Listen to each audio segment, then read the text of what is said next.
कौन बनेगा नेता। नगर निगम के चुनाव पास आने वाले थे।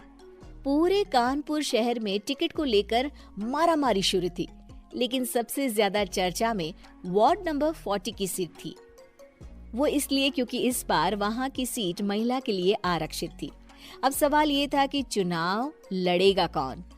इससे पहले ठाकुर साहब वहां से पार्षद थे और इस बार उन्होंने अपनी पत्नी सीमा ठाकुर को टिकट दिलवाई और ठाकुर साहब की शान के कारण सीमा जी ने 20,000 वोटों से चुनाव जीत लिया।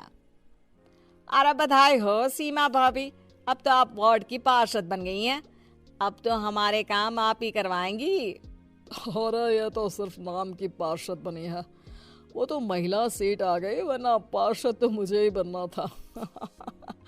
अब भले ही चेहरा इसका होगा, लेकिन पावर तो मेरी ही होगी। अरे वाह भाई साहब, क्या दिमाग लगाया है आपने भी। आइए आप लोग, खाना लगा दिया है सबके लिए। सीमा जी पार्षद बन चुकी थी, फिर भी उनकी एक ना चलती। सारे काम ठाकुर साहब खुद ही संभाल लेते और जहाँ जरूरत पड़ती वहाँ सीमा जी का अंगूठा लगवा लेते। सीमा जी ज्यादा पढ़ी लिखी भी नहीं थी। एक दिन ठाकुर साहब और सीमा एक प्रोग्राम में जाते हैं। अरे ठाकुर साहब, आप आ गए।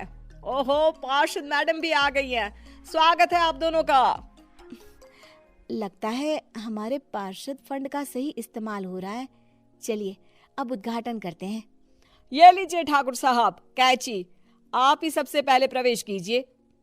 सब लोग आगे निकल जाते हैं और सीमा जी पार्षद होने के बावजूद भी पीछे खड़ी रह जाती हैं। वो देखती हैं कि वेलकम बोर्ड पर उनका नाम है, लेकिन महिला होने के कारण कोई उनका सम्मान नहीं कर रहा। अगले दिन एक आदमी उनके घर आता है। अरे ठाकुर साहब नमस्कार। कल ना हम नोटिस किए कि हमारा घर तो अवैध है और नगर निगम वाले उसे तोड़ने आ रहे हैं। अरे कुछ कीजिए ना ठाकुर साहब। देखो भाई, मैं तो ज्यादा कुछ कर नहीं सकता, पर अगर तुम सबकी जेब गर्म कर दो तो कुछ हो सकता है। कुल मिलाकर 4 लाख लगेंगे।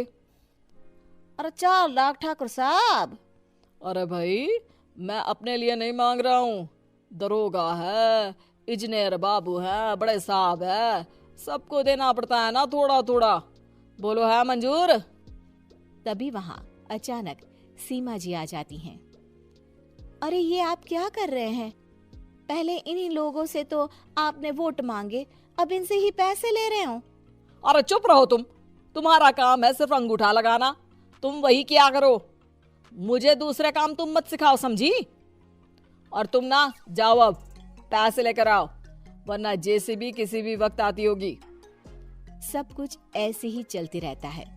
एक दिन सीमा जी और ठाकुर साहब को एक लोकल मीटिंग में बुलाया जाता है। वहाँ पर कई और अधिकारी लोग भी मौजूद रहते हैं। अब मैं चाहूंगा कि ठाकुर साहब हमारे बीच 2 शब्द कहें। मेरे प्यारे भाइयों और बहनों, आज मेरा सौभाग्य है कि मैं आप सबकी सेवा दिन रात कर पा रहा हूँ। आपने मेरी पत्नी को भारी मतों से जिताया है, इसलिए मैं आप सभी का शुक्रगुजार हूँ। मैं आप सबसे वादा करता हूँ कि हमेशा की तरह हमारे वार्ड में किसी को कोई तकलीफ नहीं आने दूंगा। सभी लोग तालियां बजाने लगते हैं। अब मैं माननीय पार्षद मैडम को स्टेज पे बुलाना चाहूंगा। अपने नाम को बुलाया सुनकर सीमा जी एकदम चौंक जाती है। उन्हें बिल्कुल उम्मीद नहीं थी कि इतनी बड़ी जगह उन्हें मंच पर बुलाया जाएगा। जैसे तैसे वो मंच पर चढ़ती हैं। ऊपर जाते ही सीमा जी को सारी पुरानी बातें याद आ जाती हैं कि किस तरह उनके पति उन्हें कभी भी आगे बढ़ने नहीं देते और उनके नाम से गलत काम करते हैं। वो बोलने लगती हैं, मैं आपके वार्ड की पार्षद सीमा हूँ। आप में से बहुत कम लोग ही मुझे जानते होंगे, क्योंकि इससे पहले मुझे कभी ऐसा मौका ही नहीं मिला। सारे मौके मेरे पार्षद पति यानी आपके ठाकुर साहब ही लेते रहे, लेकिन आज ये मौका मुझे मिला है तो मैं इसे ऐसे ही नहीं जाने दूंगी। मैं आपको ये बताना चाहती हूँ कि आपके ठाकुर साहब मेरे नाम की आड़ में गैर कानूनी काम करते हैं, जिस पर अंगूठों के निशान मेरे होते थे।